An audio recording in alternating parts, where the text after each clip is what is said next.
आज फिर हम एक नया टॉपिक शुरू करेंगे और जिस टॉपिक का नाम है पॉवर्टी।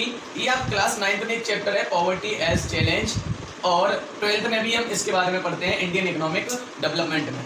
तो एक तीर से दो निशाने लगाने का प्रयास करेंगे, इसी से आप दोनों क्लास को समझ लेंगे। चलिए, तो सबसे पहले we are going to discuss about the term poverty. सबसे पहले हम समझेंगे कि एक्चुअल में पॉवर्टी होता क्या है। सुनिए, पॉवर्टी होता है इट इज अ सिचुएशन। ये क्या होती है? ये एक अवस्था होती है। क्या होती है? एक सिचुएशन होती है, स्टेट होती है। स्टेट का मतलब होता है अवस्था।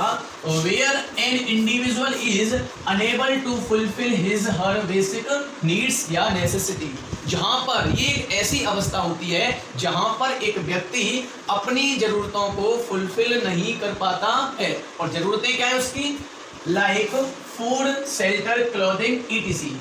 रोटी, कपड़ा और मकान, ये सारी की सारी चीजें जब कोई व्यक्ति फुलफिल नहीं कर पाता है तो उसी अवस्था को हम बोलते हैं पॉवर्टी। क्या बोलते हैं? पॉवर्टी। चलिए, हम पॉवर्टी को डिवाइड कर लेते हैं टू पार्ट्स में। एक होता है एब्सोल्यूट पॉवर्टी, एब्सोल्यूट पॉवर्टी, और एक होता है भाई बहनों रिलेटिव पॉवर्टी। रिलेटिव पॉवर्टी और एब्सोल्यूट पॉवर्टी के बारे में हम चर्चा कर रहे हैं। तो सबसे पहले हम चर्चा करते हैं एब्सोल्यूट पॉवर्टी। एब्सोल्यूट पॉवर्टी को हम पॉवर्टी लाइन के द्वारा मेजर करते हैं। तो पॉवर्टी लाइन को भी हमें समझना होगा। तो पॉवर्टी लाइन को हम हिंदी में बोलते हैं गरीबी रेखा। गरीबी रेखा ये होती क्या है? It is a cut off point. ये कट ऑफ पॉइंट होता है for dividing the people poor and non poor।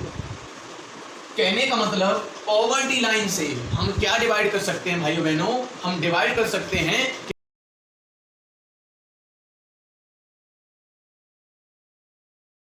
कि कौन लोग पुअर हैं और कौन लोग नॉन पुअर हैं।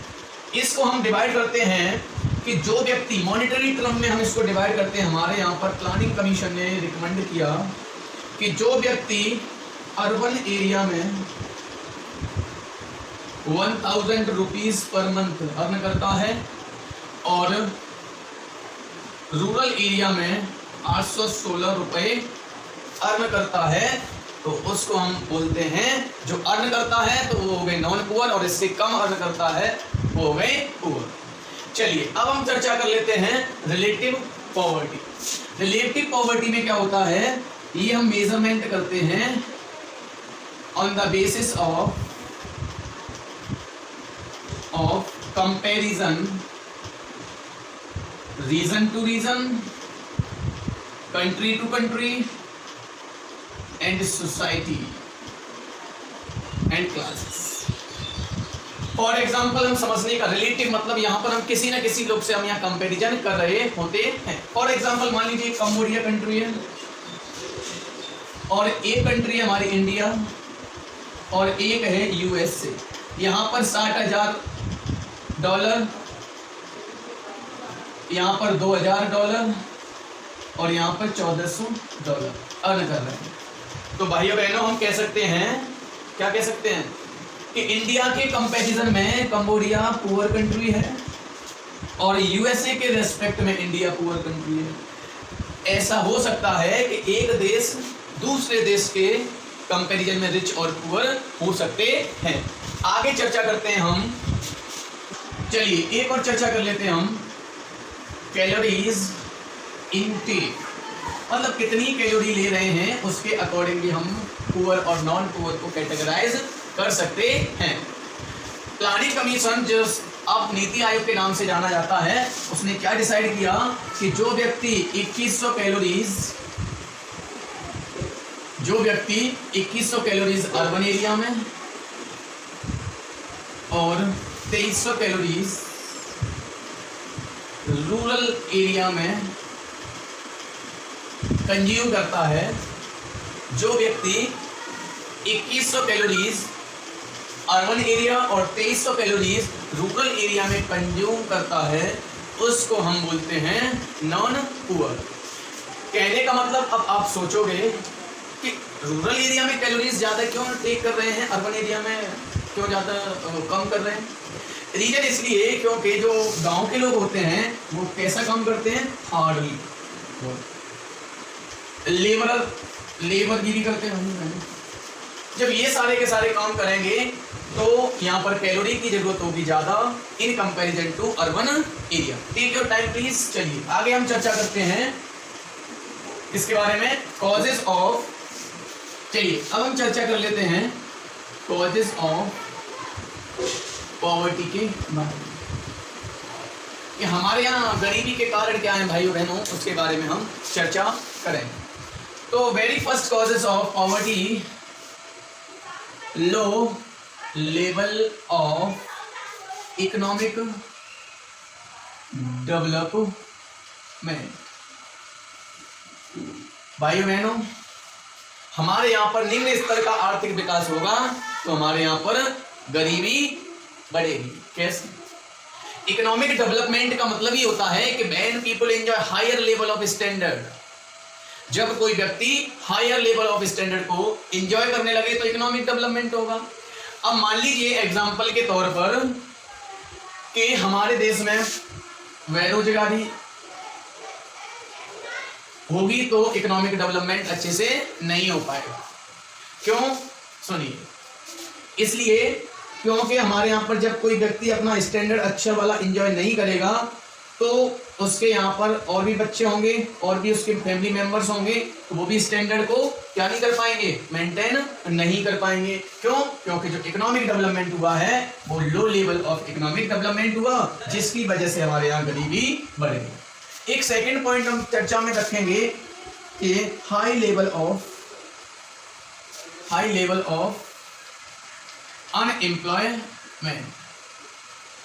भाइयों बहनों, अनएम्प्लॉयमेंट आप जानते ही हैं कि ये एक ऐसी अवस्था होती है जहां पर प्रिवेलिंग मार्केट प्राइस पर एक व्यक्ति काम करने की इच्छा रखता है लेकिन उसको क्या नहीं मिल पाता है, काम नहीं मिल पाता है, तो उसी को हम बोलते हैं अनएम्प्लॉयमेंट। अगर हमारे यहाँ पर मान लीजिए हाई लेवल ऑफ अनएम्प्लॉयमेंट हुआ, हमारे यहाँ बेरोजगारी की दर बहुत ज्यादा हुई और मान लीजिए बेरोजगारी की दर हमारे यहाँ ज्यादा हुई तो ऑटोमेटिकली क्या होगा, गरीबी इंक्रीज होगी। क्या होगी?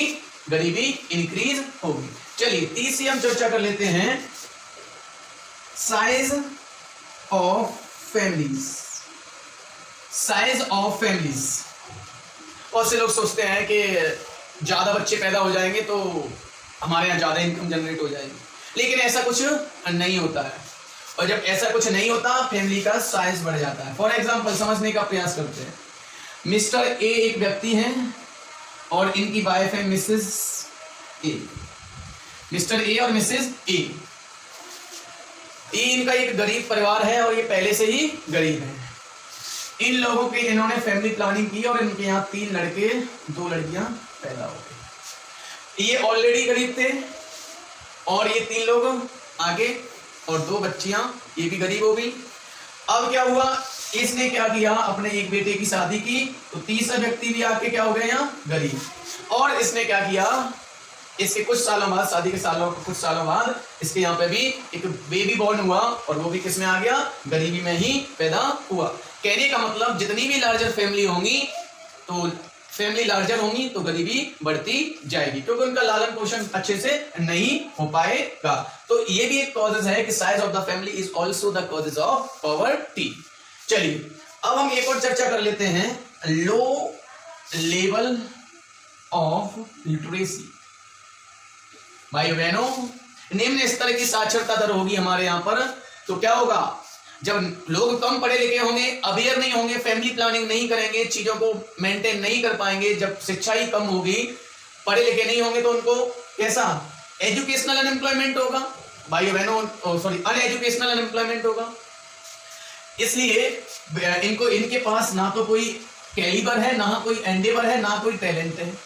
और बिना टैलेंट के आज के टाइम में आपको टेक्नोलॉजिकल एम्प्लॉयमेंट में आपको जॉब नहीं मिलने वाली, और जब आपको जॉब नहीं मिलेगी, आप पढ़े लिखे नहीं होंगे, आपको अच्छी जॉब नहीं मिलेगी तो क्या होगा, ये भी एक कॉजेस बन जाएगा गरीबी का। इतनी बात समझ में आ गई? Take your time please. Thank चलिए एक और हम बात कर लेते हैं, inflation is also the causes of poverty. भाइयों बहनों, महंगाई बढ़ेगी तो क्या होगा, गरीबी भी बढ़ेगी। मान लीजिए आपके यहाँ पर मनी सप्लाई क्या हो जाए, कम हो जाए, और जब मार्केट में मनी सप्लाई कम हो जाएगी तो लोगों की जो बिल परचेजिंग पावर होगी वो कम हो जाएगी, और जिसकी वजह से क्या होगा, इन्फ्लेशन होगी, और इन्फ्लेशन क्रिएट होगी तो हमारे यहाँ पर क्या इंक्रीज होगी, पॉवर्टी। तो गरीबी का एक ये भी कारण है, inflation is also the causes of poverty. चलिए आज के लिए इतना ही। Thank you and have a nice day, enjoy yourself, god bless you all.